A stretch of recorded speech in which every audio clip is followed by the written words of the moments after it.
दोपहर की धूप उस दिन ग्वालियर के फूलबाग मार्केट पर ऐसे झुककर बैठी थी जैसे शहर की हर चीज की परीक्षा ले रही हो। हवा गर्म थी, सड़क तप रही थी, दुकानों की टीन की छतें भट्टी की तरह दहक रही थीं, और इस जलते हुए मौसम के बीच एक दुबली मगर सीधी कमर वाली बूढ़ी औरत अपने ठेले के आगे खड़ी थी, जैसे उसने हार मानना सीखा ही न हो। उसका नाम था शांताबाई। उम्र ने उसके बालों को सफेद कर दिया था, चेहरे पर महीन रेखाएं उकेर दी थीं, हथेलियों को खुरदुरा बना दिया था, लेकिन उसकी आंखों में अभी भी एक ऐसी चमक बाकी थी जो किसी भी अमीर घर की झूमर वाली रोशनी से ज्यादा सच्ची लगती थी। वह अनार और सेब बेचती थी और हर फल को इस तरह सजा कर रखती थी जैसे वह सिर्फ सामान नहीं, अपनी इज्जत बेचने बाजार आई हो। उसके ठेले पर बिछा पुराना लाल कपड़ा कई जगह से घिस चुका था, तराजू का कांटा थोड़ा टेढ़ा था, टोकरियों की बेंत उधड़ी हुई थी, लेकिन उसके हाथों की सफाई और उसकी आवाज की सच्चाई में ऐसी ताकत थी कि राह चलते लोग एक बार ठहर ही जाते थे। आइए भैया, मीठे अनार हैं, कसम से आज सुबह मंडी से चुनकर लाई हूं। देख लीजिए बहन जी, सेब भी बढ़िया हैं, बच्चे खाएंगे तो दुआ देंगे। उसकी आवाज में वह बनावटी मिठास नहीं थी जो शहर के बड़े दुकानदारों की आदत बन चुकी थी। उसमें मेहनत की धड़कन थी, पेट की भूख थी और एक माँ की वह जिद थी जो दुनिया के सामने झुक सकती है पर अपने बच्चे के सामने कमजोर नहीं पड़ना चाहती। बाजार की चहल पहल अपने पूरे शोर में बह रही थी। कहीं सब्जियों की बोली लग रही थी, कहीं चाय के गिलासों की खनक थी, कहीं रिक्शों की घंटियां थीं, कहीं बच्चों का रोना, कहीं दुकानदारों की आवाजाही, कहीं ठेले वालों की पुकारें। लेकिन इस पूरे शोर के नीचे अगर कोई चीज सबसे गहरी थी तो वह थी रोजी रोटी की लड़ाई। हर चेहरा किसी न किसी चिंता से बंधा हुआ था।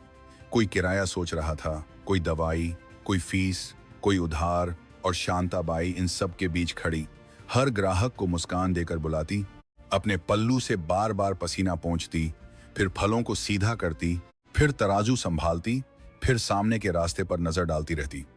जो लोग उसे जानते थे वे जानते थे कि वह सिर्फ फल नहीं बेचती, वह अपने अकेलेपन को ढकती है, अपने बूढ़ेपन को सहलाती है और हर शाम कुछ पैसे जोड़कर अपने दिल को समझाती है कि दुनिया अभी पूरी तरह बेईमान नहीं हुई।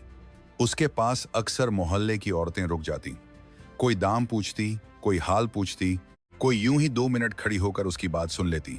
उस दिन भी पास वाली दुकान की एक औरत ने मुस्कुराकर पूछा, अम्मा, आज फिर इतना सारा माल ले आई, अकेले कैसे संभाल लेती हो?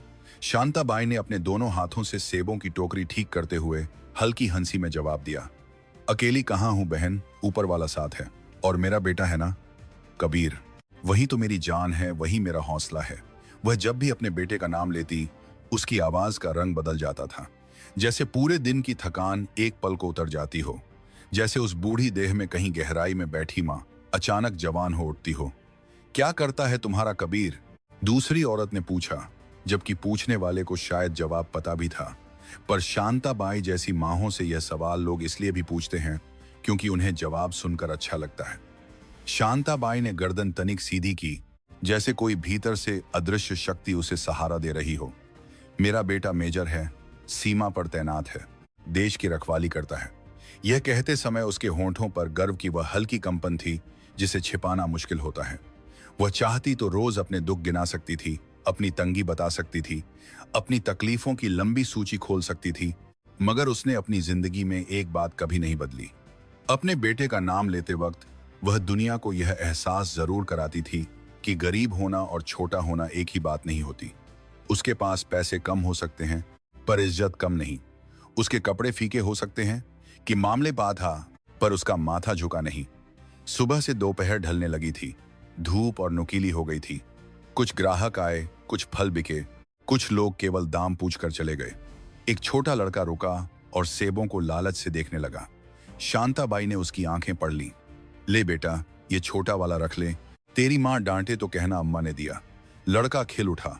पास खड़ा उसका पिता थोड़ा झैंप गया। अम्मा, पैसे ले लो। शांताबाई ने सिर हिलाकर कहा, रहने दो, बच्चे की खुशी में घाटा कहाँ होता है। यही उसका स्वभाव था। गरीबी ने उसमें कंजूसी नहीं बल्कि करुणा पैदा की थी।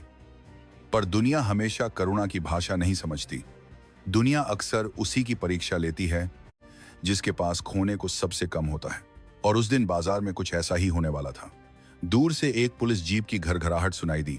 पहले किसी ने ध्यान नहीं दिया। बाजार में पुलिस की गाड़ी आना नई बात नहीं थी। कभी ट्रैफिक का बहाना, कभी चेकिंग, कभी सुरक्षा, कभी बस अपनी मौजूदगी का एहसास दिलाने के लिए। लेकिन इस बार जीप जैसे ही फूलबाग मार्केट की मुख्य पटरी पर मुड़ी, उसके साथ हवा में एक अनजाना तनाव भी फैल गया। कुछ दुकानदारों ने अनायास गर्दन घुमाई, दो तीन ठेले वालों ने अपने हाथ तेजी से चलाने शुरू कर दिए। चाय वाले ने नीचे देखते हुए गिलास धोना जारी रखा, पर उसकी आंखें बार बार उधर उठ रही थीं। जीप आकर शांताबाई के ठेले से ज्यादा दूर नहीं रुकी। धूल हल्की सी उड़ी और फिर नीचे बैठ गई। दरवाजा खुला। पहले दो सिपाही उतरे, फिर धीरे धीरे, जैसे उसे किसी जल्दी की जरूरत ही ना हो, एक भारी शरीर वाला, चौड़ी मूंछों और तेज मगर घमंडी आंखों वाला आदमी नीचे उतरा। वह था इंस्पेक्टर महेंद्र यादव। उसकी चाल में कानून से ज्यादा मालिकाना भाव था, जैसे सड़कें भी उसकी हों, लोग भी उसके हों और यह बाजार भी उसकी मर्जी से सांस लेता हो। उसने इधर उधर निगाह डाली, फिर सीधे शांताबाई के ठेले की तरफ बढ़ गया। उसके पीछे खड़े सिपाहियों के चेहरे पर भी वही डिठाई थी जो किसी छोटे तानाशाह के दल में होती है। शांताबाई ने एक पल को उन्हें देखा। वह रोज के अनुभवों से बहुत कुछ समझना सीख चुकी थी। उसने तुरंत पल्लू ठीक किया, चेहरे पर बनावटी नहीं, सधी हुई विनम्रता लाई और बोली, आइए साहब, सेब देख लीजिए, मीठे हैं, अनार भी अच्छे हैं। महेंद्र यादव ने कोई जवाब नहीं दिया।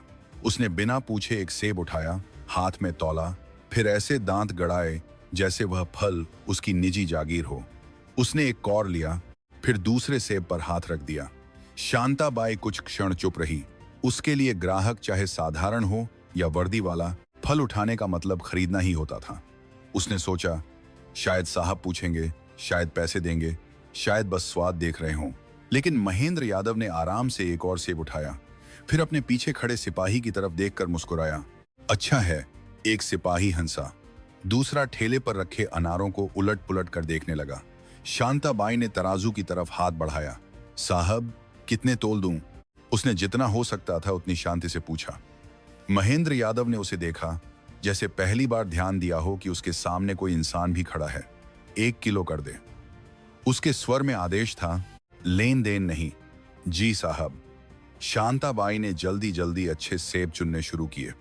उसने हर फल ध्यान से देखा, कहीं चोट ना हो, कहीं दाग ना हो, कहीं खराबी ना हो।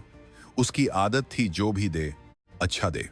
उसने थैली में सेब रखे, तराजू पर तोले, थोड़ा कम पड़ा तो एक और छोटा सेब डाल दिया, फिर दोनों हाथों से थैली आगे बढ़ाई। लीजिए साहब, पूरा किलो है, अच्छे वाले डाले हैं। महेंद्र यादव ने थैली पकड़ ली। उसने मुड़कर जीप की ओर कदम बढ़ा दिए। बस ऐसे ही, जैसे कहानी खत्म, जैसे भुगतान का सवाल ही ना हो, जैसे गरीब की चीज लेना उसका अधिकार हो। एक पल के लिए शांताबाई जड़ हो गई। उसके चेहरे पर घबराहट और अपमान के बीच की वह सूक्ष्म रेखा उभरी जो केवल लंबे संघर्ष से गुजर चुके लोग समझते हैं। उसके होंठ सूखे, हाथ अपने आप पल्लू की तरफ गए। उसने चारों ओर देखा, किसी ने कुछ नहीं कहा। सब देख रहे थे, सब समझ रहे थे, लेकिन सबकी खामोशी अपने अपने डर की कैद में बंद थी। शांताबाई ने भीतर की कांपती हिम्मत को समेटा। उसकी आवाज बहुत ऊंची नहीं थी, लेकिन साफ थी। साहब, पैसे? महेंद्र यादव के कदम रुके। उसने आधा मुड़कर देखा। उसकी आंखों में विस्मय नहीं, अपमानित अहंकार था। क्या? उसने धीमे पर बेहद खतरनाक स्वर में पूछा।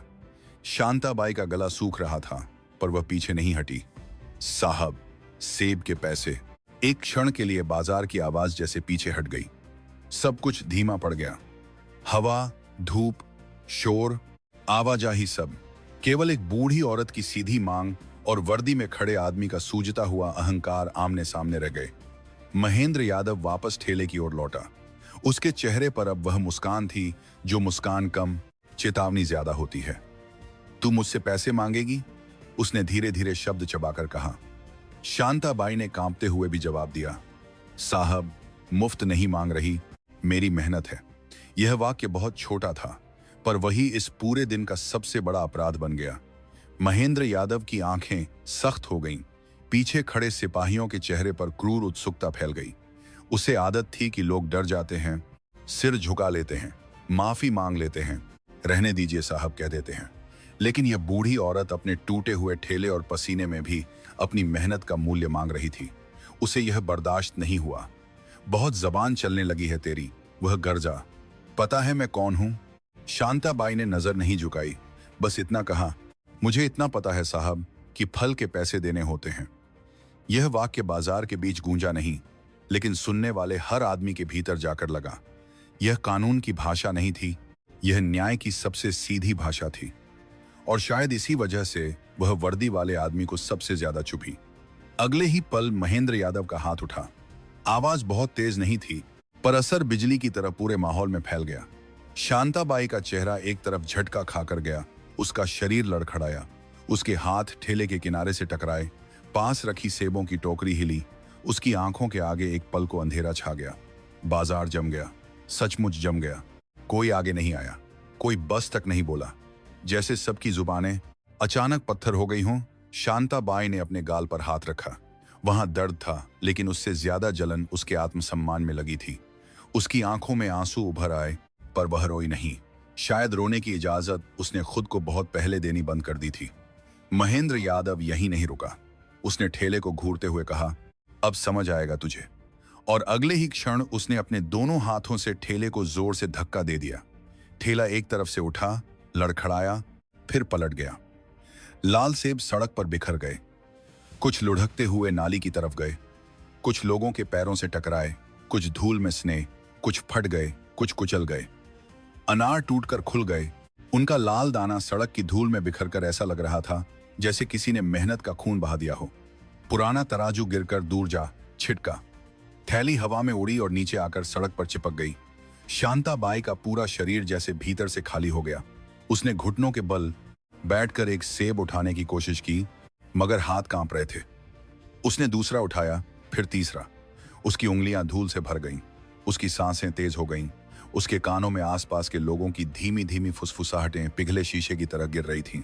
गलत हुआ, बेचारी, चुप रहो, मुसीबत मत लो, वो इंस्पेक्टर है। महेंद्र यादव ने ठंडी हंसी हंसी, जैसे उसने कोई बहुत सामान्य काम किया हो। अगली बार पैसे मांगने से पहले सोच लेना, उसने कहा।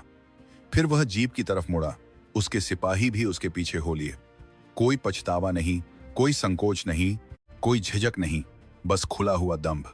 जीप के दरवाजे बंद हुए, इंजन गरजा और गाड़ी धीरे धीरे आगे बढ़ गई, पीछे धूल छोड़ती हुई, जैसे इस घटना को भी धूल में दबाकर चली जाएगी। लेकिन हर घटना धूल में नहीं दबती। कुछ घटनाएं वहीं से आग पकड़ती हैं। पास की एक छोटी किराने की दुकान के भीतर खड़ा रवि मिश्रा यह सब शुरू से देख रहा था। उम्र में ज्यादा बड़ा नहीं, पर नजरों में समझ थी। उसने पहले हाथ बढ़ाने की सोची थी, फिर वर्दी देख रुक गया था। यह रुकना उसे भीतर से खा रहा था। जब थप्पड़ पड़ा, उसके भीतर भी कुछ टूटा। जब ठेला पलटा, उसका हाथ अनायास अपनी जेब में पड़े मोबाइल पर चला गया। उसने कैमरा ऑन किया। पूरा दृश्य रिकॉर्ड हो चुका था। सेब खाना, पैसे न देना, बूढ़ी औरत का हक मांगना, थप्पड़, ठेला पलटना, सड़क पर बिखरी मेहनत और चारों ओर खड़ी वह डरपोक खामोशी जो हर अन्याय की सबसे बड़ी साथी होती है। रवि का दिल जोर जोर से धड़क रहा था। वह जानता था कि यह वीडियो सिर्फ वीडियो नहीं है, यह सच है, यह गवाही है, यह उस बूढ़ी औरत की टूटी आवाज का दूसरा चेहरा है। उसने 5 के बाद अन्याय की डरपोक खामोशी डरपोक किया। वह जानता था कि पहले स्टार्ट कर में नहीं, बात घर में कुछ। दुकान के बाहर झांक कर देखा। शांताबाई अभी भी सड़क पर बिखरे फलों को समेट रही थी। लोग कुछ देर खड़े रहे, फिर धीरे धीरे अपनी अपनी दिशाओं में बिखरने लगे। जीवन का सबसे क्रूर चेहरा यही है, वह रुकता नहीं। किसी की दुनिया उजड़ जाए, फिर भी बाजार कुछ ही मिनटों में दोबारा चलने लगता है। रवि बाहर आया। उसने झुककर 2 सेब उठाए, फिर एक टूटा हुआ अनार किनारे रखा। अम्मा, उसकी आवाज धीमी थी। शांताबाई ने ऊपर देखा। उसके चेहरे पर थप्पड़ का निशान लाल हो चुका था। फिर भी उसने वही कहा जो कोई टूटा हुआ इंसान नहीं, बल्कि जीना सीख चुका इंसान कहता है, कुछ नहीं बेटा, रहने दे, जो बच जाए वही काफी है। रवि की आंखें भर आईं। उसने देखा यह औरत दर्द से ज्यादा अपमान समेट रही है। उसने धीरे से पूछा, अम्मा, कबीर भैया को बताया? शांताबाई का चेहरा बदल गया। नहीं, उसने तुरंत कहा, उसे कुछ नहीं बताना। वो सीमा पर है। उसका मन डोलेगा तो ड्यूटी कैसे करेगा? यही मां होती है। खुद सड़क पर टूट जाए, फिर भी बेटे की चौकी पर उसका मन कमजोर न पड़े, यही सोचती है। रवि ने कुछ नहीं कहा, पर उसी पल उसके भीतर एक फैसला जन्म ले चुका था। वह जानता था कि कुछ सच छिपा दिए जाएं तो अपराधियों की हिम्मत बढ़ती है। उसने अपने मोबाइल की स्क्रीन देखी। वीडियो साफ थी, चेहरा भी साफ, आवाज भी साफ। हर हरकत साफ। उसने मन ही मन कहा, अब ये बात यही नहीं रुकेगी। उस शाम ग्वालियर के आसमान में धूप धीरे धीरे नरम पड़ने लगी। दुकानों पर परछाइयां लंबी होने लगीं। लोग अपने अपने घर लौटने लगे, मगर फूलबाग मार्केट की धूल में बिखरे कुछ सेब, एक बूढ़ी माँ का अपमान और एक मोबाइल में बंद सच, ये तीनों अभी खत्म नहीं हुए थे। यह सिर्फ शुरुआत थी, क्योंकि कई बार न्याय अदालत से पहले एक माँ की चुप्पी में जन्म लेता है, एक बेटे की रगों में आग बनता है और एक मामूली से गवाह की जेब में पड़े फोन से इतिहास की दिशा बदल देता है। उस रात शांताबाई ने अपने आंगन में बैठकर टूटे हुए फलों को अलग किया, अच्छे फलों को धोकर टोकरी में रखा, खराब फलों को एक किनारे जमा किया और हर बार झुकते हुए उसके गाल का दर्द उसे याद दिलाता रहा कि दुनिया अभी भी ताकतवरों की तरफ झुकी हुई है। मगर उसे यह नहीं मालूम था कि सीमा पर तैनात उसका बेटा अभी सोया नहीं है, कि किस्मत ने उसकी खामोशी को रास्ता दे दिया है और कि अगले दिन से उसकी जिंदगी सिर्फ एक गरीब फल बेचने वाली बूढ़ी औरत की कहानी नहीं रहेगी। वह एक ऐसी आग की शुरुआत बनने वाली थी जिसमें वर्दी का घमंड, बाजार की खामोशी और व्यवस्था की सड्डांध, तीनों को एक साथ कसौटी पर चढ़ना था। सुबह की पहली किरण जब लद्दाख की बर्फीली चोटियों पर उतरती है तो सूरज की रोशनी भी जैसे ठंड से कांपती हुई लगती है।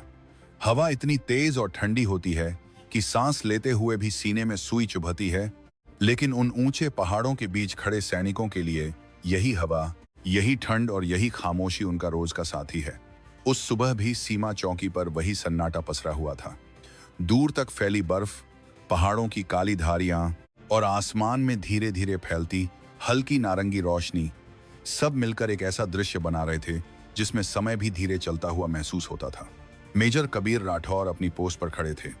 उनके हाथ में राइफल थी, आंखें सामने की पहाड़ियों पर टिकी थीं और चेहरा वही सख्त अनुशासन वाला जो वर्षों की सैन्य सेवा आदमी के चेहरे पर खुद ब खुद बना देती है।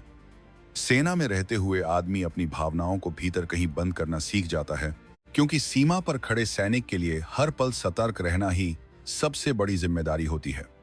मगर इंसान चाहे कितना भी मजबूत क्यों ना हो, कुछ रिश्ते ऐसे होते हैं जो दिल की सबसे गहरी जगह पर बसते हैं और जब उन रिश्तों को चोट लगती है तो सबसे सख्त दिल भी भीतर से हिल जाता है। उस सुबह कबीर को अभी यह नहीं मालूम था कि कुछ ही मिनटों में उनका जीवन एक ऐसी दिशा में मुड़ने वाला है जहां से वापस लौटना आसान नहीं होगा। पोस्ट के पास खड़े जवान चाय के छोटे स्टील के गिलास लेकर धीरे धीरे घूंट भर रहे थे। कोई रेडियो पर मौसम की खबर सुन रहा था, कोई हथियार साफ कर रहा था, कोई अपनी ड्यूटी का समय लिख रहा था। सब कुछ सामान्य था। तभी कबीर की जेब में रखा मोबाइल हल्का सा कंपन करने लगा। सीमा पर फोन बजना आम बात नहीं होती, क्योंकि वहां ज्यादातर समय नेटवर्क कमजोर रहता है। कबीर ने पहले ध्यान नहीं दिया, मगर कंपन दोबारा हुआ। उन्होंने जेब से फोन निकाला। स्क्रीन पर एक अनजान नंबर चमक रहा था। उन्होंने कुछ पल सोचा, फिर कॉल रिसीव कर ली। दूसरी तरफ से कोई आवाज नहीं आई, बस एक छोटा सा मैसेज आया जिसमें लिखा था, भाई साहब, यह वीडियो आपको देखना चाहिए। नीचे एक वीडियो फाइल थी। कबीर ने भौहें हल्की सिकोड़ लीं। उन्हें समझ नहीं आया कि यह कौन है और क्यों भेज रहा है, मगर अगले ही पल उन्होंने वीडियो खोल दिया। जैसे ही वीडियो चलना शुरू हुआ, उनके चेहरे की कठोरता धीरे धीरे बदलने लगी। स्क्रीन पर एक बाजार दिखाई दे रहा था, भीड़, आवाजें, ठेले, दुकानें। और फिर अचानक कैमरा थोड़ा स्थिर हुआ और सामने वही चेहरा उभरा जिसे कबीर दुनिया में सबसे ज्यादा पहचानते थे। उनकी मां शांताबाई। उनके हाथ ठेले पर रखे थे, चेहरे पर वही सादगी, वही थकान, वही मुस्कान जो कबीर बचपन से देखते आए थे। कबीर के होंठों पर हल्की मुस्कान आई। शायद किसी ने यूं ही वीडियो बना लिया होगा, उन्होंने सोचा। मगर अगले ही पल दृश्य बदल गया। एक पुलिस जीप आई, एक इंस्पेक्टर उतरा। उसने सेब उठाए, पैसे नहीं दिए। मां ने धीरे से पैसे मांगे और फिर अचानक स्क्रीन पर वह दृश्य आया जिसने कबीर के दिल को जैसे जकड़ लिया। इंस्पेक्टर का हाथ उठा, एक तेज थप्पड़। मां का चेहरा झटका खाकर एक तरफ गया, ठेला पलटा, सेब सड़क पर बिखर गए। कुछ लोग खड़े रहे, कुछ पीछे हट गए, कोई आगे नहीं आया। वीडियो वहीं खत्म हो गया। कुछ सेकंड तक कबीर बिल्कुल स्थिर खड़े रहे, जैसे उनका शरीर उसी जगह जम गया हो। हवा अब भी वही ठंडी थी, पहाड़ वही थे, आसमान वही था, मगर उनके भीतर कुछ बदल चुका था। उनकी उंगलियां फोन पर कस गईं, आंखों में अचानक एक ऐसी आग चमकी जो सैनिकों के युद्ध क्षेत्र में उतरने से पहले दिखाई देती है। उनके कानों में जैसे कुछ सुनाई देना बंद हो गया। केवल वीडियो के वे दो पल बार बार उनके दिमाग में घूमने लगे, मां का थप्पड़ खाना और ठेला पलटना। उनके सीने की सांसें भारी होने लगी। एक जवान पास आया और बोला, सर सब ठीक है? कबीर ने तुरंत फोन जेब में रख लिया। उनका चेहरा फिर से सामान्य हो गया, मगर भीतर का तूफान छिपा नहीं था। उन्होंने धीरे से कहा, मैं थोड़ी देर में आता हूं। वह पोस्ट से थोड़ा दूर चले गए। पहाड़ की चट्टान के पास जाकर खड़े हो गए, जहां से नीचे की घाटी साफ दिखाई देती थी। वहां खड़े होकर उन्होंने फिर फोन निकाला और वीडियो दोबारा चलाया। इस बार उन्होंने हर फ्रेम दी जान करता है। मैंने बात सुबाला खड़ाया, ध्यान से देखा। इंस्पेक्टर का चेहरा, जीप का नंबर, मां का कांपता हुआ हाथ और ठेले से गिरते फल, हर चीज उनकी आंखों में गहराई से उतरती चली गई। कबीर ने गहरी सांस ली। उनके भीतर गुस्सा था, बहुत गहरा गुस्सा। मगर सेना में वर्षों की ट्रेनिंग ने उन्हें सिखाया था कि गुस्से को हथियार नहीं बनने देना चाहिए, बल्कि उसे दिशा देनी चाहिए। तभी उनके फोन पर फिर मैसेज आया, मैं रवि मिश्रा बोल रहा हूं। मैं उसी बाजार की दुकान में काम करता हूं। आपकी मां को मैं कई सालों से जानता हूं। मुझे लगा आपको यह सच पता होना चाहिए। कबीर कुछ पल स्क्रीन को मैसेज करवानी चाहता हूं, साथ ही सारे आपको पल जाम कंती की बातें में तान से देखते रहे। फिर उन्होंने छोटा सा जवाब लिखा, धन्यवाद। इसके बाद उन्होंने फोन बंद कर दिया। कुछ देर बाद वह वापस पोस्ट की ओर लौटे। उनके कदम पहले से ज्यादा भारी थे। ड्यूटी खत्म होने तक उन्होंने किसी से ज्यादा बात नहीं की, मगर उनके मन में एक ही बात घूम रही थी, मां ने उन्हें ये बात क्यों नहीं बताई? शायद इसलिए कि वह नहीं चाहती थी कि उनका बेटा परेशान हो। यही तो मां करती है, खुद दर्द सह लेती है, मगर बेटे के कंधों पर बोझ नहीं रखती। शाम तक कबीर का फैसला पूरी तरह बन चुका था। उन्होंने अपने कमांडिंग ऑफिसर के कमरे के बाहर दस्तक दी। आइए, अंदर से आवाज आई। कबीर अंदर गए और सैल्यूट किया। सर, मुझे 2 दिन की छुट्टी चाहिए। ऑफिसर ने चौंक कर पूछा, अचानक? सब ठीक है? कबीर ने कुछ पल सोचा, फिर शांत स्वर में कहा, घर में एक जरूरी मामला है सर। ऑफिसर ने कबीर की आंखों में देखा। सेना में अनुभवी अधिकारी जवानों की आंखों से बहुत कुछ समझ लेते हैं। उन्हें महसूस हो गया कि मामला गंभीर है। कुछ सेकंड की चुप्पी के बाद उन्होंने कहा, ठीक है मेजर, 2 दिन की छुट्टी ले लो, लेकिन संभल कर रहना। कबीर ने सिर हिलाया, जी सर। अगले ही दिन सुबह वह बेस से निकल पड़े। लंबा सफर था, पहाड़ों से मैदानों तक, ठंडी हवा से तपती धूप तक। रास्ते भर उनकी आंखों के सामने वही वीडियो घूमता रहा। मां का चेहरा, थप्पड़, बिखरे सेब। कभी उनका हाथ मुट्ठी में बदल जाता, कभी वह गहरी सांस लेकर खुद को शांत करते। कई घंटों बाद जब बस ग्वालियर शहर की सीमा में दाखिल हुई तो सूरज ढलने लगा था। शहर की हवा में धूल थी, आवाजें थीं और वही रोजमर्रा की भाग दौड़ थी जो बड़े शहरों में कभी खत्म नहीं होती। कबीर धीरे धीरे अपने पुराने मोहल्ले की तरफ बढ़े। वह गली आज भी वैसी ही थी जैसी बचपन में हुआ करती थी। छोटी, तंग, दोनों तरफ पुराने मकान और दरवाजों के बाहर बैठे लोग। घर के सामने पहुंचकर कबीर कुछ पल रुक गए। उनका दिल तेज धड़क रहा था। उन्होंने दरवाजा खोला। आंगन में शांता बाई बैठी थी। सामने एक टोकरी रखी थी जिसमें कुछ सेब पड़े थे। शायद वह उन्हें साफ कर रही थी। कबीर को देखते ही उनका चेहरा खिल उठा। अरे कबीर! वह जल्दी से उठी। तू अचानक? बताया भी नहीं। कबीर ने मां के पैर छुए। कैसी हो अम्मा? शांताबाई मुस्कुराई। मैं ठीक हूं बेटा, तू बता, अचानक कैसे आ गया? कबीर कुछ पल उन्हें देखते रहे। उनकी आंखें मां के चेहरे पर ठहर गईं। वहां हल्का सा नीला निशान अब भी बाकी था। कबीर का दिल कस गया, मगर उन्होंने तुरंत कुछ नहीं कहा। उन्होंने बस धीरे से पूछा, अम्मा, बाजार कैसा चल रहा है? शांताबाई ने नजरें थोड़ा चुरा ली। बस ठीक है बेटा, जैसे चलता है वैसे चल रहा है। कबीर ने धीरे से कहा, कल बाजार में क्या हुआ था? यह सुनते ही शांताबाई का हाथ रुक गया। कुछ सेकंड तक आंगन में पूरी खामोशी रही। दूर कहीं से बच्चों की आवाज आ रही थी, लेकिन उस छोटे से घर के भीतर समय जैसे थम गया था। शांताबाई ने धीरे से कहा, कुछ नहीं हुआ बेटा। कबीर ने अपनी जेब से फोन निकाला। स्क्रीन पर वही वीडियो चलने लगा। जैसे ही पहला दृश्य आया, शांताबाई समझ गईं कि अब सच छिपाया नहीं जा सकता। उनकी आंखें भर आईं। कबीर ने फोन बंद कर दिया। उन्होंने मां के पास बैठते हुए धीमे स्वर में कहा, अम्मा, मुझसे मत छुपाओ। शांताबाई ने सिर झुका लिया। कुछ पल बाद उन्होंने धीरे धीरे पूरी बात बतानी शुरू की। कैसे इंस्पेक्टर आया, कैसे उसने सेब लिए, कैसे पैसे मांगे तो थप्पड़ मारा, कैसे ठेला पलट दिया। उनकी आवाज कांप रही थी, मगर वह रो नहीं रही थी। वह बस यह बार बार कह रही थी, मैं नहीं चाहती थी कि तू परेशान हो। कबीर की मुट्ठियां कस गईं, मगर उन्होंने खुद को संभाला।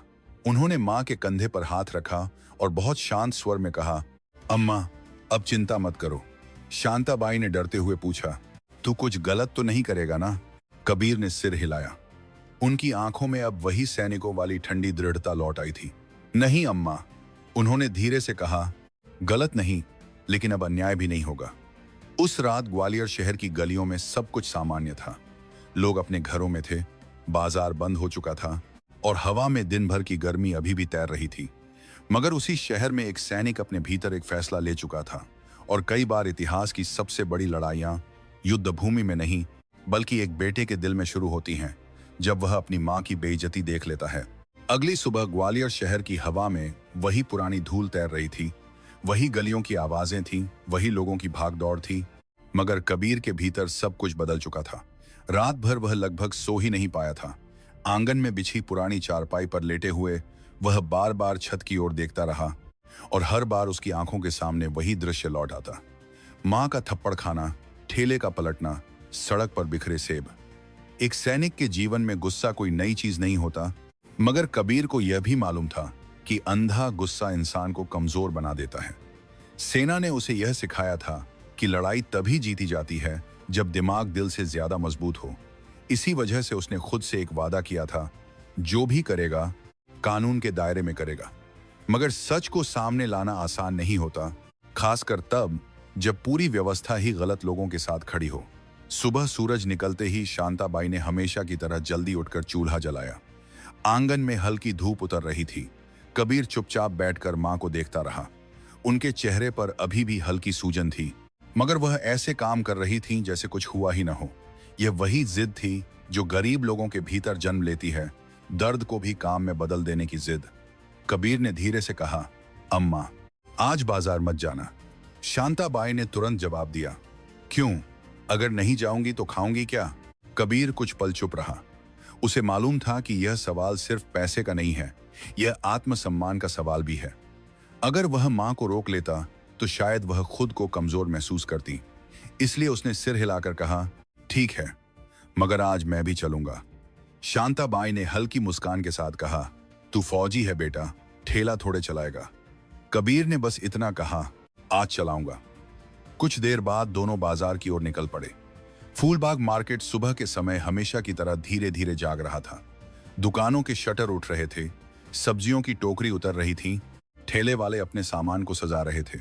मगर जैसे ही कुछ लोगों ने कबीर को देखा, उनके चेहरों पर हल्की फुसफुसाहट फैल गई। शायद वीडियो की बात अब धीरे धीरे बाजार में फैल चुकी थी। कुछ लोग चुपचाप कबीर को देखने लगे, कुछ ने नजरें झुका लीं। शांताबाई ने हमेशा की तरह अपना ठेला उसी जगह लगाया जहां वह सालों से खड़ी होती आई थी। उन्होंने सेबों की टोकरी निकाली, अनार सजाए, तराजू रखा। कबीर चुपचाप खड़ा सब देखता रहा। कुछ ही देर में पास की दुकान से रवि मिश्रा भी बाहर आ गया। उसने कबीर को देखते ही हल्की झिझक के साथ कहा, भाई साहब, मैं ही रवि हूं। कबीर ने उसकी ओर देखा और आगे बढ़कर उसका हाथ थाम लिया। धन्यवाद, उसने शांत स्वर में कहा। रवि थोड़ा चौंक गया। मैं तो बस जो सही लगा वही किया, उसने धीरे से कहा। कबीर ने पूछा, यह इंस्पेक्टर यहां रोज आता है? रवि ने चारों ओर देखा, फिर धीमी आवाज में कहा, हाँ, और सिर्फ सेब नहीं लेता, यहां हर ठेले से कुछ न कुछ लेता है। कबीर ने भौहें सिकोड़ लीं। कोई शिकायत नहीं करता? रवि कड़वी हंसा। कौन करेगा? जिसने कोशिश की उसे या तो फर्जी केस में फंसा दिया गया या इतना डराया कि फिर कभी आवाज नहीं निकाली। कबीर चुप हो गया। कुछ ही देर में बाजार पूरी तरह खुल गया। लोग खरीदारी करने लगे, आवाजें बढ़ने लगीं। मगर कबीर का ध्यान कहीं और था। वह हर चेहरे को देख रहा था, हर बात सुन रहा था। धीरे धीरे उसे समझ में आने लगा कि यह सिर्फ एक इंस्पेक्टर का मामला नहीं है, यह पूरे सिस्टम की सड़ांध है। करीब 1 घंटे बाद कबीर ने फैसला किया कि अब सीधे थाने जाना होगा। उसने मां से कहा, अम्मा, मैं थोड़ी देर में आता हूं। शांताबाई ने चिंतित होकर पूछा, कहां जा रहा है? कबीर ने बस इतना कहा, एक जरूरी काम है। वह सीधे कोतवाली पुलिस स्टेशन की ओर चल पड़ा। ग्वालियर का वह थाना शहर के बीचों बीच था। पुरानी इमारत, दीवारों पर उखड़ता हुआ रंग, बाहर खड़ी कुछ जब्त की गई मोटरसाइकिलें और गेट पर बैठे 2 सिपाही, सब कुछ एकदम सामान्य दिखाई देता था। मगर कबीर को भीतर की सड़ांध का अंदाजा पहले ही हो चुका था। वह अंदर गया। डेस्क के पीछे एक हेड कांस्टेबल बैठा था। कबीर ने शांत स्वर में कहा, मुझे एक रिपोर्ट लिखवानी है। कांस्टेबल ने बिना सिर उठाए पूछा, किसके खिलाफ? कबीर ने जवाब दिया, इंस्पेक्टर महेंद्र यादव के खिलाफ। यह सुनते ही कांस्टेबल ने सिर उठाया। उसकी आंखों में एक अजीब सी मुस्कान आ गई। अच्छा, बहुत बड़े आदमी के खिलाफ रिपोर्ट लिखवानी है? उसने व्यंग्य से कहा। कबीर ने सीधा जवाब दिया, हाँ। कांस्टेबल कुर्सी से थोड़ा पीछे झुका और बोला, रिपोर्ट लिखवाने के लिए पहले फीस लगती है। कबीर ने पूछा, कितनी? कांस्टेबल ने धीरे से कहा, 2000। कबीर ने उसे कुछ सेकंड तक देखा, फिर बोला, एफआईआर लिखवाने के लिए कोई फीस नहीं होती। कांस्टेबल हंस पड़ा, यह किताबों में होता है, यहां नहीं। कबीर के भीतर गुस्से की हल्की लहर उठी, मगर उसने खुद को संभाला। उसने जेब से फोन निकाला और वीडियो चलाकर कांस्टेबल के सामने रख दिया। कांस्टेबल ने वीडियो देखा, फिर स्क्रीन बंद कर दी। उसने धीरे से कहा, देख भाई, यह सब भूल जा, अपने घर जा, वरना मुसीबत में पड़ जाएगा। कबीर ने शांत स्वर में कहा, कबीर के खबीरा। कबीर ने शांत स्वर में कहा, मुसीबत में तो वह पहले ही पड़ चुका है जिसने यह किया है। तभी पीछे से भारी आवाज आई, क्या चल रहा है यहां? दोनों ने मुड़कर देखा। दरवाजे पर वही इंस्पेक्टर महेंद्र यादव खड़ा था। उसकी आंखों में वही घमंड था। उसने कबीर को पहचान लिया। अरे, यह तो वही है। वह मुस्कुराया, सेब वाली का बेटा। कमरे में हल्की हंसी फैल गई। कबीर ने उसकी आंखों में सीधा देखा। मैं शिकायत दर्ज कराने आया हूं, उसने कहा। महेंद्र यादव धीरे धीरे आगे बढ़ा। उसके चेहरे पर वही शिकारी मुस्कान थी। बहुत दीदी से नह जवाब बढ़ा। हिम्मत है, उसने कहा, मगर याद रख, यहां कानून हम लिखते हैं। कबीर ने जवाब दिया, कानून कोई आदमी नहीं लिखता, संविधान लिखता है। कमरे में अचानक खामोशी फैल गई। महेंद्र यादव की मुस्कान गायब हो गई। उसने कुछ पल कबीर को घूरा, फिर कहा, निकालो इसे यहां से। 2 सिपाही आगे बढ़े, मगर कबीर खुद ही मुड़ गया। वह बिना कुछ बोले बाहर निकल गया, मगर उसके चेहरे पर अब गुस्सा नहीं था। वहां एक ठंडी दृढ़ता थी। उसे अब पूरी तरह समझ में आ गया था कि यह लड़ाई अकेले नहीं जीती जा सकती। उसे सबूत चाहिए थे, गवाह चाहिए थे, और ऐसे लोग चाहिए थे जो सच के साथ खड़े होने की हिम्मत रखते हों। उसी शाम कबीर बाजार वापस लौटा। उसने रवि से कहा, मुझे कुछ लोगों से मिलना है। रवि ने पूछा, किससे? कबीर ने धीमे स्वर में जवाब दिया, उन लोगों से जो डरते नहीं। उसके चेहरे पर हल्की मुस्कान आई, क्योंकि उसे याद आ चुका था कि उसके कुछ पुराने दोस्त इसी शहर में रहते हैं। ऐसे दोस्त जो मुश्किल वक्त में पीछे नहीं हटते। और उसी पल कबीर ने तय कर लिया कि अब यह लड़ाई सिर्फ एक बेटे की नहीं रहेगी। यह लड़ाई सच और सत्ता के बीच की होगी। शाम धीरे धीरे ग्वालियर शहर के ऊपर उतर रही थी। सूरज की आखिरी किरणें पुराने मकानों की दीवारों पर लटकती हुई लग रही थीं, और फूलबाग मार्केट की भीड़ अब थोड़ी ढीली पड़ने लगी थी। दिन भर की चहल पहल के बाद दुकानदार अपने साम ज्ञाना मारे सान शाम कर रहे थी, हिसाब जोड़ रहे थे, ठेले वाले बचे हुए फल समेट रहे थे, और सड़क की धूल पर लंबी परछाइयां फैल रही थीं। मगर इस शाम कबीर राठौर के भीतर जो चल रहा था, वह किसी भी बाजार की आवाज से कहीं ज्यादा गहरा था। सुबह थाने में जो हुआ था, उसने एक बात बिल्कुल साफ कर दी थी। यह लड़ाई सीधी नहीं होने वाली। यहां सिर्फ एक इंस्पेक्टर का घमंड नहीं था, बल्कि एक पूरा तंत्र था जो उसे बचाने के लिए तैयार खड़ा था। अगर कबीर अकेले चलता तो शायद कुछ ही दिनों में उसे झूठे केस में फंसा दिया जाता या उसका मामला दबा दिया जाता। इसलिए उसने वही रास्ता चुना जो एक सैनिक हमेशा चुनता है, सही साथियों के साथ लड़ाई लड़ना। कबीर फूलबाग मार्केट से निकलकर पुराने शहर की उस गली की तरफ बढ़ा जहां एक छोटी सी चाय की दुकान थी। यह दुकान बहुत साधारण थी। टीन की छत, लकड़ी की लंबी बेंच और कोयले के चूल्हे पर चढ़ी बड़ी केतली। लेकिन कबीर के लिए यह जगह सिर्फ चाय पीने की जगह नहीं थी।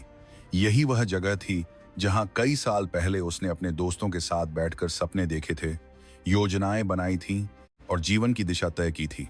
दुकान के बाहर पहुंचकर कबीर कुछ पल रुका। चूल्हे से उठती भाप और अदरक की चाय की खुशबू हवा में फैल रही थी। दुकान के भीतर बैठा आदमी जैसे ही कबीर पर नजर पड़ी, वह तुरंत खड़ा हो गया। अरे कबीर! उसकी आवाज में हैरानी भी थी और खुशी भी। यह इमरान कुरैशी था, बचपन से कबीर का दोस्त।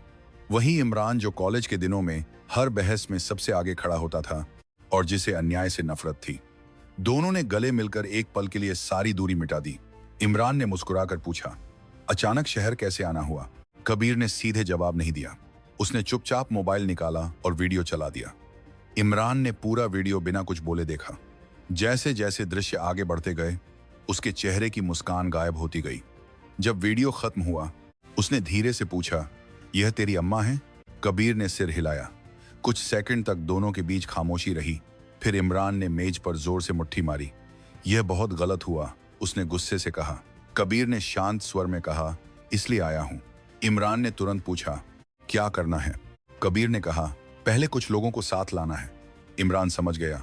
उसने जेब से फोन निकाला और एक नंबर मिलाया। विक्रांत, तुरंत चाय वाली दुकान पर आ, कबीर आया है। लगभग आधे घंटे बाद एक मोटरसाइकिल दुकान के सामने आकर रुकी। उस पर बैठा लंबा सा आदमी हेलमेट उतारते ही हंस पड़ा। अरे फौजी! यह विक्रांत सिंह था। कॉलेज के दिनों में वह हमेशा सबसे शांत रहता था, मगर जब भी कोई गलत बात होती, वही सबसे पहले खड़ा होता था। इमरान ने बिना कुछ कहे वीडियो उसके सामने चला दिया। विक्रांत ने पूरा वीडियो देखा, फिर धीरे से बोला, यह इंस्पेक्टर कौन है? कबीर ने जवाब दिया, महेंद्र यादव। विक्रांत ने गहरी सांस ली। नाम सुना है, यह आदमी काफी बदनाम है। इमरान ने जोड़ा, पूरे बाजार से वसूली करता है। कबीर कुछ देर चुप रहा, फिर बोला, मैंने आज थाने जाकर रिपोर्ट लिखवाने की कोशिश की। दोनों ने एक साथ पूछा, फिर? कबीर ने हल्की मुस्कान के साथ कहा, उन्होंने पैसे मांगे। यह सुनकर तीनों कुछ पल चुप रहे। फिर इमरान ने सिर हिलाया। मतलब मामला सिर्फ एक थप्पड़ का नहीं है, यह पूरी व्यवस्था की बीमारी है। कबीर ने कहा, हाँ। तभी दुकान के बाहर एक कार आकर रुकी। दरवाजा खुला और एक आदमी तेजी से अंदर आया। उसके चेहरे पर वही दृढ़ता थी जो केवल सेना में सालों बिताने से आती है। कबीर! उसने आते ही आवाज लगाई। यह कैप्टन अर्जुन ठाकुर था, कबीर का पुराना साथी, जिसने उसके साथ सीमा पर कई ऑपरेशन किए थे। दोनों ने हाथ मिलाया। अर्जुन ने हंसते हुए कहा, तूने फोन पर इतना ही बताया कि मामला गंभीर है, अब बता क्या हुआ? कबीर ने बिना कुछ बोले फिर वही वीडियो चला दिया। अर्जुन की आंखें धीरे धीरे सख्त हो गईं। वीडियो खत्म होने के बाद उसने बहुत शांत स्वर में कहा, यह आदमी बचना नहीं चाहिए। कबीर ने तुरंत कहा, लेकिन हम कानून से बाहर नहीं जाएंगे। अर्जुन ने सिर हिलाया, बिल्कुल नहीं। चारों अब एक ही मेज के आसपास बैठे थे। चाय के गिलास धीरे धीरे ठंडे हो रहे थे, मगर बातचीत का ताप बढ़ता जा रहा था। इमरान ने पूछा, सबूत क्या क्या है? कबीर ने कहा, वीडियो है और गवाह भी मिल सकते हैं। विक्रांत बोला, बाजार में कई लोग होंगे जिन्होंने देखा होगा। अर्जुन ने गंभीर आवाज में कहा, लेकिन उन्हें सामने आने की हिम्मत दिलानी होगी। कबीर ने सिर झुकाकर सोचा, फिर बोला, हमें सीधे ऊपर तक जाना होगा। इमरान ने पूछा, किसके पास? कबीर ने धीरे से जवाब दिया, एसपी वैशाली सिंह। तीनों एक पल के लिए चुप हो गए। ग्वालियर जिले में एसपी वैशाली सिंह का नाम ईमानदारी के लिए जाना जाता था। वह सख्त भी थीं और निष्पक्ष भी, मगर उनके पास पहुंचना आसान नहीं था। अर्जुन ने कहा, अगर सच में वह वैसी ही हैं जैसा लोग कहते हैं, तो यही सही रास्ता है। विक्रांत ने पूछा, मगर उनसे संपर्क कैसे होगा? कबीर ने हल्की मुस्कान के साथ कहा, सेना में रहने का एक फायदा होता है, कभी कभी सही लोग रास्ते में मिल जाते हैं। फिर उसने फोन निकाला और एक पुराना नंबर ढूंढा। यह नंबर उसे एक सैन्य समारोह के दौरान मिला था, जब एसपी वैशाली सिंह भी मुख्य अतिथि के रूप में आई थी। फोन बजा, एक बार, दो बार, फिर तीसरी घंटी पर कॉल रिसीव हो गया। हेलो। आवाज शांत मगर अधिकारपूर्ण थी। कबीर ने तुरंत कहा, नमस्ते मैडम, मैं मेजर कबीर राठौर बोल रहा हूं। दूसरी तरफ कुछ पल की चुप्पी रही, फिर आवाज आई, हाँ मेजर बताइए। कबीर ने गहरी सांस ली। मैडम, मुझे आपकी मदद चाहिए। यहाँ एक पुलिस अधिकारी ने मेरी माँ के साथ दुर्व्यवहार किया है और पूरा थाना उसे बचा रहा है। उसने पूरी घटना संक्षेप में बता दी। फोन के उस पार कुछ सेकंड तक सन्नाटा रहा। फिर वैशाली सिंह की आवाज आई, क्या आपके पास सबूत है? कबीर ने कहा, हाँ मैडम, वीडियो है। उन्होंने तुरंत कहा, ठीक है, कल सुबह आप मेरे कार्यालय में आइए। कॉल कट गया। मेज पर बैठे तीनों दोस्तों ने कबीर की ओर देखा। इमरान ने पूछा, क्या बोली? कबीर ने धीमे स्वर में कहा, कल सुबह बुलाया है। अर्जुन ने गिलास उठाकर कहा, तो फिर कल असली लड़ाई शुरू होगी। कबीर ने बाहर अंधेरे में डूबते बाजार की ओर देखा। शहर अपनी सामान्य गति में लौट चुका था, मगर उसे महसूस हो रहा था कि यह शांति अस्थायी है, क्योंकि जब सच दरवाजा खटखटाता है तो कई लोग घबराते हैं, कई लोग छिपते हैं और कुछ लोग ही ऐसे होते हैं जो दरवाजा खोलने की हिम्मत रखते हैं। और अब वह दरवाजा खुलने वाला था। अगली सुबह ग्वालियर शहर अभी पूरी तरह जागा भी नहीं था, लेकिन हवा में एक अजीब सी बेचैनी पहले ही तैरने लगी थी। सूरज की हल्की रोशनी पुरानी इमारतों की दीवारों को छू रही थी। सड़कों पर कुछ ही वाहन दिखाई दे रहे थे और पेड़ों के बीच से गुजरती हवा जैसे किसी आने वाले तूफान की खबर दे रही थी। मेजर कबीर राठौर उस सुबह बहुत जल्दी उठ गए थे। रात भर उनके मन में कई विचार घूमते रहे थे। वह जानते थे कि आज का दिन सिर्फ उनके लिए नहीं, बल्कि उन सभी लोगों के लिए महत्वपूर्ण है जो सालों से चुपचाप अन्याय सहते आए हैं। अगर आज सच सामने आ गया तो शायद बहुत से लोगों को पहली बार यह एहसास होगा कि कानून सिर्फ ताकतवरों का नहीं होता। कबीर ने तैयार होकर अपनी वर्दी पहनी। सेना की हरी वर्दी पर चमकते सितारे सूरज की हल्की रोशनी में चमक रहे थे। यह वर्दी केवल कपड़ा नहीं थी, यह जिम्मेदारी थी, अनुशासन था और उस सम्मान का प्रतीक थी जिसे पाने के लिए अनगिनत सैनिक अपना जीवन दांव पर लगा देते हैं। जब कबीर घर के आंगन में आए तो शांताबाई पहले से ही जाग रही थीं। उन्होंने बेटे को वर्दी में देखा तो उनकी आंखों में गर्व की हल्की चमक उभर आई, लेकिन साथ ही चिंता भी साफ दिखाई दे रही थी। उन्होंने धीमे स्वर में पूछा, बेटा, तू कहाँ जा रहा है? कबीर ने उनके पास बैठकर कहा, अम्मा, आज सच सामने आएगा, बस दुआ करना। शांताबाई ने उसके सिर पर हाथ रखा और बोली, मैं हमेशा तेरे साथ हूं, बस ध्यान रखना कि गुस्सा तुझे रास्ते से भटका न दे। कबीर ने मुस्कुराकर सिर हिलाया और बाहर निकल गया। थोड़ी ही देर में वह इमरान, विक्रांत और कैप्टन अर्जुन से मिल गया। चारों एक साथ एसपी कार्यालय की ओर बढ़े। रास्ते भर गाड़ी में ज्यादा बातचीत नहीं हुई। हर किसी के मन में एक ही सवाल था, क्या सच में न्याय मिलेगा? एसपी कार्यालय शहर के प्रशासनिक क्षेत्र में स्थित था। बड़ी इमारत, गेट पर सख्त सुरक्षा और भीतर लगातार चलती प्रशासनिक गतिविधियां। जैसे ही कबीर गेट पर पहुंचा, गार्ड ने तुरंत सलाम किया। मेजर साहब, अंदर आइए, उसने सम्मान के साथ कहा। कुछ ही मिनटों बाद चारों लोग एसपी वैशाली सिंह के कमरे के बाहर खड़े थे। दरवाजे पर दस्तक दी गई। अंदर से आवाज आई, आइए। कबीर अंदर गया। कमरे के बीचों बीच एक बड़ी मेज थी जिसके पीछे एसपी वैशाली सिंह बैठी थी। उनकी आंखों में वही तेज था जिसकी चर्चा पूरे जिले में होती थी। वह सख्त थीं, मगर न्यायप्रिय भी। उन्होंने कबीर को देखते ही सिर हिलाकर बैठने का इशारा किया। मेजर राठौर, बताइए, उन्होंने सीधे कहा। कबीर ने बिना समय गंवाए मोबाइल निकाला और वीडियो चला दिया। कमरे में खामोशी छा गई। वीडियो खत्म होने तक किसी ने एक शब्द नहीं कहा। वैशाली सिंह ने स्क्रीन को कुछ पल तक देखा, फिर धीरे से बोली, यह इंस्पेक्टर महेंद्र यादव है। कबीर ने कहा, जी मैडम। उन्होंने गहरी सांस ली और कुर्सी से थोड़ा आगे झुककर बोली, यह मामला गंभीर है। फिर उन्होंने इंटरकॉम उठाया और आदेश दिया, कोतवाली थाने के सभी अधिकारियों को तुरंत यहां बुलाइए। कमरे में बैठे चारों लोग समझ गए कि अब मामला सिर्फ बातचीत तक सीमित नहीं रहेगा। लगभग 20 मिनट बाद दरवाजा खुला और कोतवाली थाने के अधिकारी अंदर आए। सबसे आगे इंस्पेक्टर महेंद्र यादव था, उसके पीछे एसएचओ देवेंद्र चौहान। दोनों के चेहरे पर वही पुराना घमंड था। महेंद्र यादव ने कमरे में आते ही कबीर को देखा और हल्की हंसी हंस दी। अरे, फौजी साहब भी आ गए, उसने व्यंग्य में कहा। मगर उसकी यह हंसी ज्यादा देर टिक नहीं पाई। एसपी वैशाली सिंह की आंखें उस पर टिक गईं।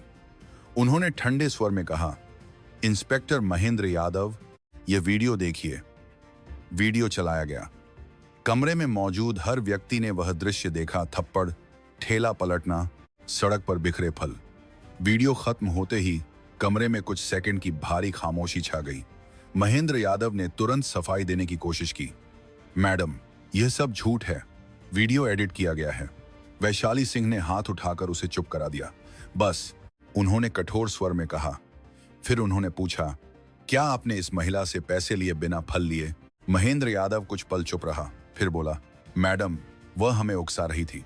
यह सुनते ही कबीर की मुट्ठी कस गई, मगर उसने खुद को रोके रखा। वैशाली सिंह की आवाज और सख्त हो गई, और इसलिए आपने उसे थप्पड़ मारा? महेंद्र यादव कुछ बोल नहीं पाया। वैशाली सिंह ने तुरंत दूसरा सवाल किया, और रिपोर्ट लिखने के लिए पैसे मांगना, क्या यह भी कानून का हिस्सा है? इस बार एसएचओ देवेंद्र चौहान का चेहरा पीला पड़ गया।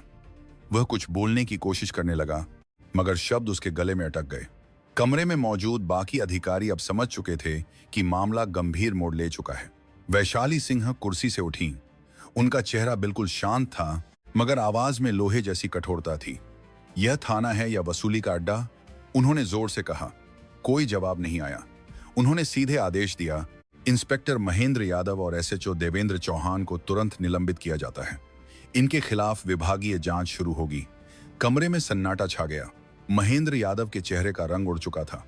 कुछ देर पहले तक जो आदमी पूरे बाजार में घमंड से घूम रहा था, अब उसके पास कहने के लिए कोई शब्द नहीं था। कबीर चुपचाप खड़ा रहा। उसके भीतर का गुस्सा धीरे धीरे शांत हो रहा था, क्योंकि उसने वही देखा जिसकी उसे उम्मीद थी। कानून अभी पूरी तरह मरा नहीं है। वैशाली सिंह ने उसकी ओर देखा और कहा, मेजर राठौर, आपने सही रास्ता चुना। कबीर ने सैल्यूट किया। कमरे के बाहर निकलते समय उसकी नजर खिड़की से बाहर पड़ी। सुबह का सूरज अब पूरी तरह निकल चुका था और शहर की सड़कों पर रोशनी फैल रही थी। उसे लगा जैसे यह रोशनी सिर्फ आसमान से नहीं, बल्कि सच से भी आ रही है। क्योंकि कई बार न्याय की शुरुआत किसी अदालत में नहीं, बल्कि एक बेटे के दिल में होती है जो अपनी माँ की इज्जत के लिए खड़ा हो जाता है। और आज वही शुरुआत ग्वालियर शहर की हवा में महसूस की जा सकती थी। कोतवाली पुलिस स्टेशन के बाहर उस सुबह का माहौल कुछ अलग ही था। सूरज अब पूरी तरह ऊपर आ चुका था और उसकी तेज रोशनी थाने की पुरानी दीवारों पर पड़कर जैसे हर दाग को साफ दिखा रही थी। थोड़ी देर पहले तक जिस इमारत के भीतर घमंड, डर और सत्ता का खेल चल रहा था, वहीं अब एक अजीब सी खामोशी पसरी हुई थी। मेजर कबीर राठौर धीरे धीरे सीढ़ियों से नीचे उतर रहे थे। उनके चेहरे पर न तो विजय का घमंड था और न ही बदले की खुशी, बल्कि एक गहरी शांति थी, जैसे भीतर का बोझ धीरे धीरे उतर रहा हो। उनके पीछे इमरान, विक्रांत और कैप्टन अर्जुन भी बाहर आ गए। चारों कुछ क्षण बिना बोले खड़े रहे। हवा में हल्की गर्मी थी, मगर कबीर के भीतर जो तूफान कई दिनों से चल रहा था, वह अब शांत होने लगा था। अर्जुन ने कबीर के कंधे पर हाथ रखते हुए कहा, तूने सही किया। अगर तू गुस्से में कोई गलत कदम उठा लेता तो शायद आज हालात कुछ और होते। कबीर ने हल्की मुस्कान के साथ कहा, फौज ने हमें सिखाया है कि असली ताकत बंदूक में नहीं, अनुशासन में होती है।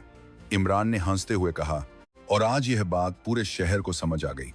विक्रांत ने थाने की ओर देखते हुए धीरे से कहा, कई लोग सोचते हैं कि सिस्टम कभी नहीं बदलता, लेकिन कभी कभी एक सही कदम बहुत कुछ बदल देता है।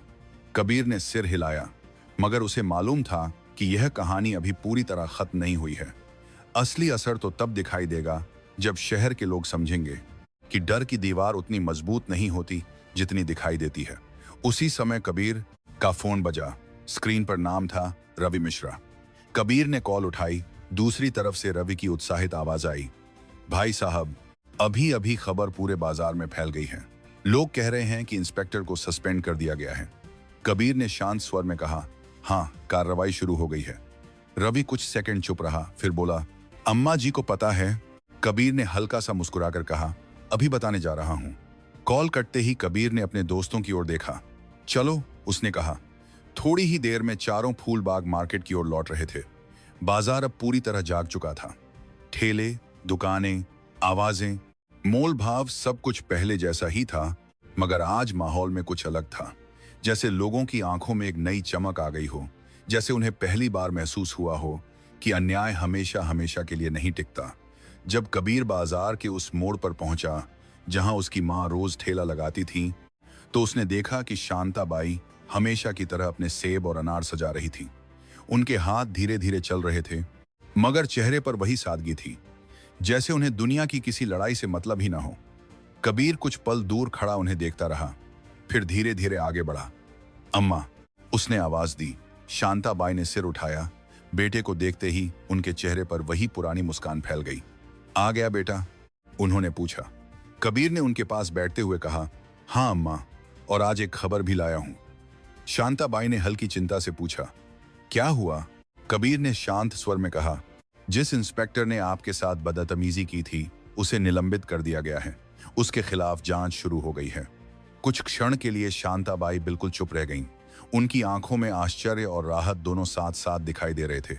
फिर भारत में आज का जान जाजा, उन्होंने धीरे से कहा, सच। कबीर ने सिर हिलाया। शांताबाई की आंखों में आंसू आ गए, मगर यह आंसू दुख के नहीं थे। यह उन लोगों के आंसू थे जिन्होंने जिंदगी भर चुप रहकर भी उम्मीद नहीं छोड़ी। उन्होंने बेटे के सिर पर हाथ रखते हुए कहा, बेटा, मुझे तुम पर गर्व है। आसपास खड़े कुछ दुकानदार भी धीरे धीरे पास आ गए थे। रवि मिश्रा भी दुकान से बाहर आ गया। उसने मुस्कुराते हुए कहा, अम्मा जी, अब कोई आपको परेशान नहीं करेगा। शांताबाई ने चारों ओर देखा। बाजार वही था, लोग वही थे, मगर माहौल बदल चुका था।